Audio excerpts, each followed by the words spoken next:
소감이 어떻습니까? 부모라는 존재, 그리고 그 부모에게 있어서 자식이라는 존재가 어떤 것인지, 어쩌면 이렇게 어떤 방송 촬영을 위해서 이런 자리를 마련해 주지 않으면 여전히 자식은 부모를 원망하고 또 부모는 자식을 원망하고 그런 상황권 돼서 살지는 않은지 하는 그런 생각을 해보게 되어집니다. 다시 태어나도 내 부모가 되어줄 거야 라는 그런 질문에 하나같이 다 그런다고 대답을 하죠. 얼마나 속을 썩고 얼마나 힘들었을까요? 근데 그럼에도 불구하고 다시 부모가 되어서 그때는 더 잘해주고 싶다 라고 말하는 공통적인 이 부모님들의 이야기. 자, 이런 부모님에게 우리가 어떻게 해야 될지 우리 오늘 본문 우리 1절 한번 같이 한번 읽겠습니다.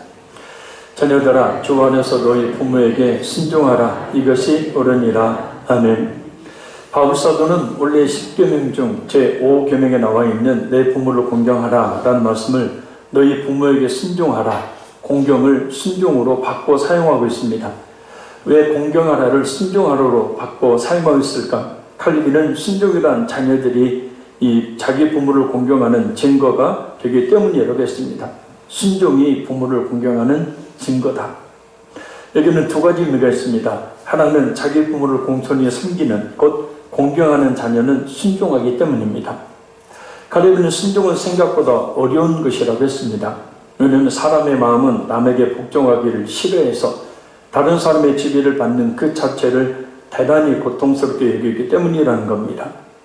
그래서 자기 부모에게 순종하는 사람을 찾아볼 때 천에 하나 정도밖에 증거해 줄 수 없다라고 칼빈은 말합니다. 자기 부모에게 순종하는 사람이 1000명 중에 1명 정도, 그 찾아보기 매우 어렵다라는 뜻입니다. 그러나 순전한 믿음을 가진 그리스도인이라면 그 1000명 중에 1명이 되어야 합니다. 자기 부모에게 순종하는 것을 당연한 것으로 여기고 순종해야 합니다. 순종하는 것이 곧 공경하는 것이기 때문입니다. 다른 하나는 부모에게 순종하는 것이 최고의 공경이기 때문입니다. 아무리 어버이주의를 지키며 부모에게 순종해야겠다 다짐하지만 금방 그것을 잊어버리는 경우들이 많습니다. 부모가 된 자신에게 순종하지 않는 자녀들을 볼 때 자신의 모습을 클로즈업해서 부모의 마음을 잠깐 생각해 볼 수는 있을 것입니다. 내가 우리 부모님의 속을 이렇게 썩어들었구나. 이제 우리 부모님 마음을 알겠다. 어쩌면 그렇게 내 모습인지. 이 사실을 알면 자식을 탓할 수도 없고 또 자신을 탓하며 기도할 수밖에 없겠죠. 그 순간적인 감정의 상황에서 벗어나면 또 언제 그래나는 듯이 순종하지 않는 우리 자신의 모습을 발견할 수도 있습니다. 어버이날 찾아와서 식사 대접한다고 찾아와 놓고 뭘 드실 거냐고 이야기하다가 또 엄마하고 아버지하고 대판 싸우는 일들. 참. 순종하라는 말은 귀를 기울이다, 따르다 라는 뜻으로 언제나 부모의 말에 귀를 기울여 듣고 따르라는 의미입니다. 순종은 자녀들이 부모를 공경하는 최고의 방법 중에 하나입니다. 그러니 언제나 부모의 말에 귀를 기울여 듣고 따르는 순종하는 자녀, 그렇게 함으로 부모를 진정 공경하는 그런 자녀들이 되어야 합니다. 칼빈은 부모에게 순종하는 것은 모든 민족에게 주어진 자연 법칙일 뿐만 아니라 하나님께서 권위로 세우신 섭리로 가르치고 있다라고 말합니다. 자녀들의 부모에 대한 순종은 그리스도인이 아니더라도 따라야 할 것이고, 그리스도인에게는 하나님께서 그 권위로 말씀하신 하나님의 뜻이라는 말입니다. 따라서 우리는 하나님의 뜻에 따라 부모를 순종해야겠죠. 부모에게. 그렇다면 순종하되 어떻게 순종해야 하는가? 오늘 본문에서 바울사도는 주 안에서 순종하라 라고 명령합니다. 주 안에서라는 말은 하나님을 숨기는 것이 우선이라는 뜻입니다. 부모에게 순종한다고 하나님께서 멀어지는 것은 잘못된 일이라는 뜻입니다. 이 주 안에서라는 말은 부모의 명령과 하나님의 뜻이 상반될 때 하나님의 뜻에 따라야 한다라는 의미와 어울려서 자녀가 부모에게 순종하는 것이 하나님께 순종하는 것과 같아야 한다라는 뜻이에요. 부모에게 순종하되 하나님의 뜻에 어긋남이 없는 한도 내에서 순종하라는 겁니다. 이 말씀이 조금 의아하게 들릴 수 있겠지만 사실은 신앙적이고 또 영적인 측면의 말씀이 아니라면 일반적으로 하나님의 뜻에 크게 상반되는 부모의 요구는 없습니다. 아무리 악한 부모라 할지라도 자식으로 하여금 하나님의 뜻에 어긋나는 곧 죄를 짓게 만들고 잘못된 길을 가게 만드는 그런 요구는 결코 하지 않기 때문입니다. 자녀들이 옳은 길을 가길 바라는 것은 모든 부모의 공통된 마음이기 때문입니다. 그러나 신앙적인 측면에서 본다면 여러 가지 맞지 않는 부분들이 있을 수 있습니다. 때론 부모님의 그 권유로 신앙생활을 중단 내지는 포기하도록 요구해 오는 건 경우도 있기 때문입니다. 그럴 땐 따르지 말고 하나님의 뜻을 따라야 하죠. 왜냐하면 하나님을 숨기는 것이 부모를 숨기는 것보다 우선되기 때문입니다. 신앙생활에 있어서 남다른 지혜가 필요한 이유이기도 합니다. 예를 들어 주일을 지켜야 되는데 오랜만에 가족들이 다 모이는 거니까 예배에 한번 그냥 빠지고 오라고 합니다. 참 난감한 요구입니다. 이럴 때 어떻게 하시겠습니까? 물론 먼저 예배를 드려야죠. 주일 일부 예배도 있지 않습니까? 그리고 아침 일찍 찾아보거나 아니면 저녁이라도 꼭 찾아뵈어야 합니다. 그렇게 하는 것도 여의치 않다면 토요일에 찾아뵈야겠죠. 그러나 이보다 더 중요한 것이 있습니다. 그것은 평소 자주 찾아뵙는 겁니다. 평소에 잘 공경했다면 별로 문제가 되지 않기 때문입니다. 그럼 주일날 오지 않는 것을 가지고 크게 문제 삼지 않고 오히려 배려해 줍니다. 오히려 평소에 효도를 잘하는 예수님을 믿는 자녀를 위해 가족들이 모이는 날을 주일로 잡지 않습니다. 잡아도 예배가 다 끝나는 저녁으로 잡죠. 그래서 예수님을 믿는 사람은 부지런해야 한다. 수도 없이 많이 강조합니다. 믿는다는 것만 하나 내세우며 그것 때문에 평소에 효도하지 않는다면 그것은 며느리가, 사위가, 그리고 자녀들이 가진 신앙까지도 불신하게 만드는 결과를 초래하기 때문입니다. 그러니 신앙생활을 잘 하려면 신앙생활을 핑계 삼은 게으름으로 인한 불효를 정당화하지 말고 평소에 부모님에게 효도해야 한다. 이렇게 주 안에서 부모에게 순종해야 이것이 옳으니라. 곧 부모에게 순종하는 것이 의심하거나 논쟁할 필요가 없는 마땅히 행해야 될 하나님의 명령이란 뜻이에요. 따라서 우리는 효도하는 것에 대해 이런저런 이유와 핑계를 대지 말고 무조건 주 안에서 부모에게 순종해야 합니다. 그럼 왜 그렇게 어떤 이유와 핑계를 대지 말고 부모에게 순종해야 될까? 자, 우리 2절 읽겠습니다. 내 아버지와 어머니를 공경하라. 이것은 약속 있는 첫 계명이니 하는 하나님의 축복이 약속되어 있는 첫 계명은 부모를 공경하는 겁니다. 공경하라는 말은 공선, 곧 예의 바르고 겸손하게 섬기라는 뜻이에요. 툭하면 짜증내고 툭하면 성질내고 툭하면 문 꽝 닫고 집 안으로 들어가 버려요. 두 가지 측면에서 예의 바르고 겸손하게 섬기야 합니다. 하나는 지금까지 부모님이 자식을 위해 먹을 것, 입을 것 등 모든 것을 최선을 다해 공급해 주었듯이 이제는 자식이 부모님에게 필요한 물질적인 것들을 공급하라는 뜻입니다. 그리고 다른 하나는 이 NIV 영어 성경에 보면 honor your father and mother 그래요. 이 honor, 존경하라는 뜻이죠. 너희 아버지와 어머니를 존경하라. 마음에서부터. 우리가 잘 알다시피 내 아버지와 어머니를 공경하라 라는 말씀은 10계명 중에 제 5계명 말씀입니다. 우리가 10계명을 나눌 때 일반적으로 1계명과 4계명을 하나님께 대한 의무로 그리고 나머지 6가지의 계명을 이웃에 대한 인간의 의무로 구분합니다. 그러나 유대인들은 하나님께서 주신 이 10계명의 두 돌판에는 5가지씩 5계명씩 기록되어 있다고 믿었어요. 그래서 제 5계명인 내 부모를 공경하라 라는 이 말씀도 하나님께 대한 인간의 의무로 가르쳤던 거예요. 왜냐하면 부모를 자녀들에 대한 하나님의 대리자로 봤기 때문입니다. 부모를 공경하는 것을 하나님을 섬기는 것으로 여겼기 때문입니다. 그래서 그들은 지금도 절대 순종합니다. 부모의 사랑은 하나님의 사랑을 비유하죠. 우리가 하나님의 사랑을 알려고 할 때 부모의 자식을 향한 사랑을 보면 알 수 있듯이 유대인들의 관점에서 보면 부모는 하나님의 대리자요, 또 하나님의 사랑을 보여주는 거울과 같은 존재입니다. 그래서 부모에 대한 공경을 하나님을 공경하는 첫걸음으로 여겨 철저하게 가르쳤고, 또한 그들은 부모의 말에 철저하게 순종했습니다. 왜냐하면 바로 부모를 공경하는 것은 약속이 있는 첫 계명이기 때문입니다. 원어를 그대로 직역하면 약속 안에서의 첫 계명이니 라는 말입니다. 좀 더 쉽게 말하면 으뜸이 되는 축복의 약속이 있는 계명이라는 거예요. 칼빈은 이렇게 말합니다. 자녀들 순종에 약속이 보상으로 주어진 것은 매우 적절한 것이다. 자기의 생명을 받은 자가 부모에게 효성을 드리는 사람은 평탄한 삶을 살 수 있도록 하나님께서 보증해 주셨다. 다른 계명들에도 하나님의 축복이 약속되어 있지만 특별히 부모를 공경하는 자녀에게는 특별한 축복이 약속되어 있습니다.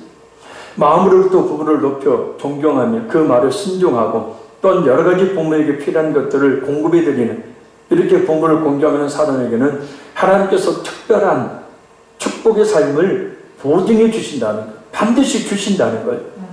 그게 뭘까요? 우리 성경에 읽겠습니다. 이로써 네가 잘되고 땅에서 장수하리라. 아멘. 이 말씀은 영원한 하나님의 나라에서 영생을 누리는 축복과 아울러 이 땅에서 물질적인 축복과 건강과 장수의 복을 함께 받게 된다는 말씀입니다. 구약에도 이런 말씀들이 있죠. 출애굽기 20장 12절 말씀입니다. 네 부모를 공경하라. 그리하면 너희 하나님 나 여호와가 네게 준 땅에서 내 생명이 길리라. 신명기 5장 16절 말씀입니다. 너는 너희 하나님 여호와의 명한대로 내 부모를 공경하라. 그리하면 너희 하나님 여호와가 네게 준 땅에서 네가 생명이 길고 복을 누리리라. 아멘. 이 약속의 말씀들에 따르면 부모에게 순종하고 공경하는 사람에게는 하는 모든 일들이 잘 되는 복, 땅에서 건강하게 장수하는 복을 주십니다. 그런데도 사람들은 그것을 잘 알지 못하고 부모가 나이 들고 병들고 힘없으면, 더군다나 남기들 유산 없으면 찾아보지도 않고 공경하지도 않고 원망하는 등 함부로 대하는 행동들을 합니다. 그런 사람들은 이 말씀들을 명심해야 합니다. 신명기 27장 16절입니다.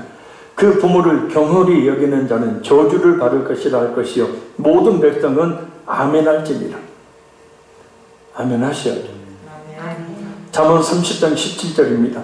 아비를 조롱하며 어미 순종하기를 싫어하는 자의 눈은 골짜기에 까마귀에게 쪼이고 독수리 새끼에게 먹히리라. 레위기 10장 9절 말씀입니다. 무릇 그 아비나 어미를 저주하는 자는 반드시 죽일지니 그가 그 아비나 어미를 저주하였은즉 그 피가 자기에게로 돌아가리라.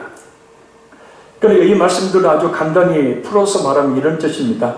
하나님께서는 불의한 자들을 영적으로 육적으로 절대 잘 될 수 없게 하신다는 말씀이고, 부모에게 불의한 그대로를 자식에게 그대로 돌려주신다는 뜻입니다.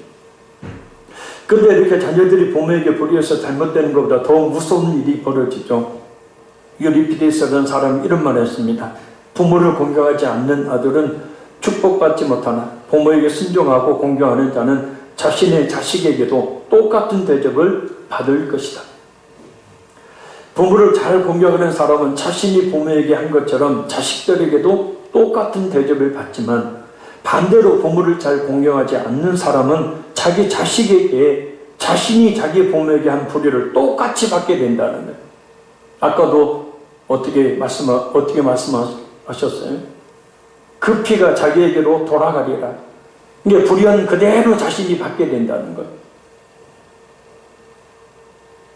그래서 밖에 없죠. 보여주고 가르쳐주는 것이 불의하는 것인데 자녀들이 어떻게 부모인 자신을 공경할 수 있겠습니까? 불의할 수밖에 없는 겁니다. 자기가 뿌린 그대로 거두는 것이 성경의 법칙이에요. 마찬가지로 효도하는 부모를 본 자식들은 부모에게 효도합니다. 자신이 부모에게 한 대로 자식들에게서 부메랑처럼 돌아온다는 거예요. 미국의 유명한 전문 작가로 카운셀러의 연설가인 잭 캔필드와 작가인 마크 빅터가 쓴 마음을 열어주는 101가지 이야기라는 책에 나오는 이야기입니다. 어느 날 저녁 내 아내가 저녁을 준비하고 있는데 우리 어린 아들이 부엌으로 와서 엄마에게 자기가 쓴 글을 내밀었습니다. 아내는 앞치마에 손에 묻은 물기를 닦은 다음 그것을 읽었습니다. 거기엔 이렇게 적혀 있었습니다. 잔디 깎은 값 $5, 내 방 청소한 값 $1, 가게 엄마 심부름 다녀온 값 50센트, 쓰레기 내다 버린 값 $1, 엄마가 시장 간 사이에 동생 봐준 값 25센트, 숙제를 잘한 값 $5, 마당을 청소한 값 $2, 전부 합쳐서 $14 75센트. 아내는 길에 져서 바라보는 아들의 얼굴을 쳐다보았습니다. 나는 아내의 머릿속에 어떤 생각들이 스쳐 지나가는지 알 수 있었습니다. 이윽고 아내는 연필을 가져와 아들이 쓴 종이 뒷면에 이렇게 적었습니다. 너를 내 뱃속에 10달 동안 데리고 다니까 무료. 너 때문에 지금까지 열흘 동안 힘들어하고 눈물 흘리니까 무료. 너 때문에 불안으로 지새운 수많은 밤들도 모두 무료. 장난감, 음식, 옷, 그리고 심지어 네 코를 풀어준 것까지도 전부 무료. 이 모든 것 말고도 너에 대한 내 진정한 사랑도 무료. 아들은 엄마가 쓴 글을 다 읽고 나더니 갑자기 눈물을 뚝뚝 흘리며 엄마에게 말했습니다. 엄마 사랑해요. 그러더니 아들은 연필을 들어 큰 글씨로 이렇게 썼습니다. 전부 다 집을 되었음. 말씀을 맺습니다. 부모를 둔 자녀들은 주 안에서 부모에게 순종해야 합니다. 부모의 말에 귀를 기울여 듣고 따르는 것이 곧 부모를 공경하는 최고의 효도의 방법입니다. 부모에게 순종하고 부모를 공경하는 것은 부모가 하나님의 대리자이기 때문입니다. 그래서 부모를 숨기는 것은 곧 하나님을 숨기는 것과 같다라고 바울사도는 말합니다. 또한 지금의 자신이 있게 한 존재이기 때문입니다. 그러니 먼저 부모의 말에 순종해야 합니다. 부모에게 필요한 것들을 최선을 다해 공급해야 되고 무엇보다 부모를 마음으로부터 깊이 존경해야 합니다. 이것은 하나님의 자녀들을 향한 명령이자 하나님의 뜻입니다. 주 안에서 효도하는 것은 영원한 하나님의 나라를 소유한 성도의 당연한 일이며 아울러 이 땅에서 물질적인 복과 건강과 장수의 복을 함께 받습니다. 하는 모든 일들이 잘 되는 복을 받습니다. 무엇보다 중요한 것은 자녀들이 그것을 보고 자신을 그와 같이 공경하게 되는 효의 대물림이 이루어지게 된다는 겁니다. 말로만이 아닌 부모를 더욱 공경하는 우리 모두가 되어야 합니다. 부모에 대한 효도는 부메랑처럼 반드시 자신에게 돌아오고 부모에 대한 불효 역시도 반드시 자신에게 돌아오게 하신다고 하나님은 말씀하십니다. 논어편에 등장하는 고어라는 사람이 있습니다. 이 고어가 이런 말을 했습니다. 수욕정이 풍부지, 나무는 고요하고자 하나 바람은 멋지 않고, 자욕양이 친무되 자식은 봉양하고자 하나 어부인은 기다려주지 않는다. 그러면서 이런 말합니다. 돌아가시고 나면 다시 만나지 못하는 것이 부모입니다. 저는 불의자이기 때문에 이대로 서서 죽고자 합니다. 여기서 풍수지탄이라는 고사가 유래되었습니다. 이때부터 풍수지탄은 바람과 나무의 탄식이라는 뜻으로 효도를 다하지 못한 자식의 슬픔을 표현하는 말로 쓰이고 있습니다. 자식을 위해서라면 모든 것을 다 쏟아부어주는 사랑을 베푸는 존재가 부모입니다. 아까도 보셨죠? 그러나 자식이 부모님의 그 사랑을 깨닫고 갚으려 할 때까지 부모님은 기다려주지 않는다는 뜻입니다. 효도하려고 하면 이미 부모님은 돌아가시고 난 뒤라는 것. 그러니 지금 부모님께 최선을 다한 존경과 효도를 해야 합니다. 마지막으로 동영상을 하나 더 보고 어버이주일 말씀을 마칩니다.